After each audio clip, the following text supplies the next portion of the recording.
I'm back. Post catheter ablation video. Morning of. You check in pre-op. They shave you down for the inserts. So the access area would be the femoral artery on the right side or left side of your let's say groin. And so basically, my only fear at that point was experiencing the femoral artery entry. It's a decently thick needle, and from the videos I saw, I didn't think that I would be able to deal with that, but I was looking forward to that crossroads, so to speak. I met the two nurses. They walked me over to the procedure room and basically brought me in, introduced me to everybody. We made some jokes about them checking their Facebook while I'm under the knife. So the mood was good. Everybody was giggling. So that was good. We walk into the room and basically hop me up on the table. And first thing they do is they they put this sterilization material on the insert sites where they probably will go in right or left side, your femoral arteries, and it pretty much just disintegrates any kind of germ you have in that area. It kind of burns. It's very cold, but pleasant at the same time.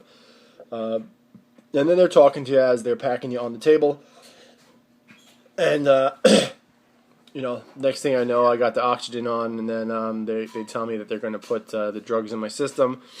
So unlike anybody who's had propofol prior, you sometimes will feel the coldness enter your veins, and then you're tingling, and then all of a sudden you're out.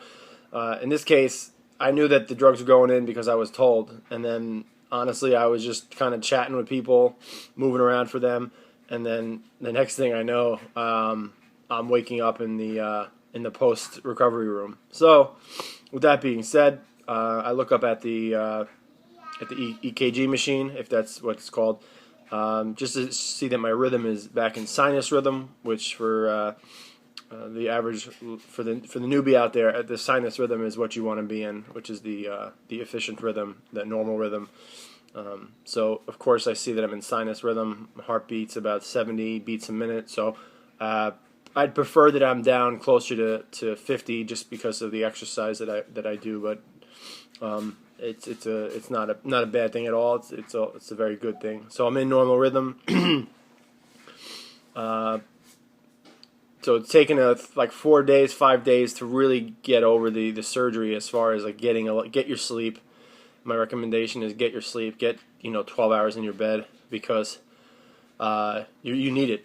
There's no you can probably go without it, but you definitely need it. So you'll have some inflammation in your chest and breathing, and that obviously means inflammation near the ventricles and ancillary systems or ancillary veins to your heart. So you're going to have those feelings, and you don't need to take painkillers. I was guilty as charged. I was taking the Percocets because I'm in the hospital. Why not take a perk? But honestly, it just made me feel woozy, and it didn't really take away my pain. If anything, it was more of a, I don't think it's an opiate, but it was more of just a sensation. So I basically took them for like I think 1 day, or not even half the day, and it was futile. It was a futile attempt at like, oh, I'm in so much pain, give me painkillers, but it doesn't really work. So I stopped that. Okay, so your post recovery is just going to be taking care of yourself, relaxing, and then walking around every couple of days. Or every couple hours, just to get the blood flow, and check your entry site for bleeding, which if it's not bleeding, you'll have a bump in there. That's probably the clot that was manually formed by people pressing on the site when you left the surgery. And that's really it. I mean, I'm in sinus rhythm, still in sinus rhythm, so I'm a little paranoid. I I think it's gonna work, you know. But I just don't want it to not work. I want it to work. I want it to have. I want to get back to running, and you know, and I have a goal to make a 1.5 miles in 10 minutes. You know, that is a goal of mine, and I believe I can do it in the next year or so if I start, you know, running and in training and doing my lap work. And as long as my heartbeat is back to normal rhythm, it'll get stronger. And you know, I know that I'd be capable of running that 10-minute 1.5 miles. So that's what I'm doing. Well, that's infiltration of my post-op video. Anyway, so again, everything seems well.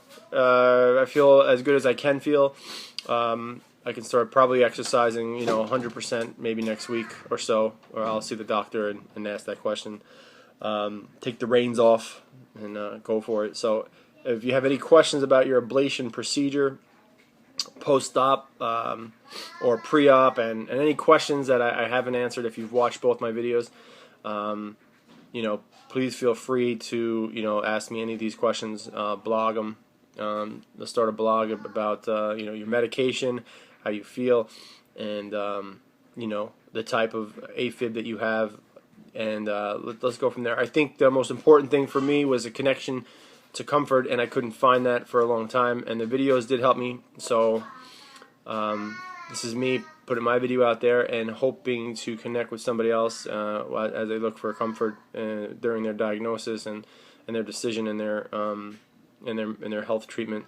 And I think that's the most important aspect of healthcare, is that you find a connection to comfort, because your healthcare provider is not really meant to be that comforting. And if they are, you're lucky. But basically speaking, or generally speaking, your healthcare provider is not there to be, you know, I think your connection to comfort as far as your diagnosis, what it means. They only have a certain amount of time they're going to talk to you anyway, and then they're going to charge you like $500 for 15 minutes of their time. So they mean well. They do a great job. It's an important job that they do, and I think that ultimately, my responsibility, I think, in the realm of my life and my healthcare, is at least I can share my experiences with other people, and if they find comfort in that, that's awesome.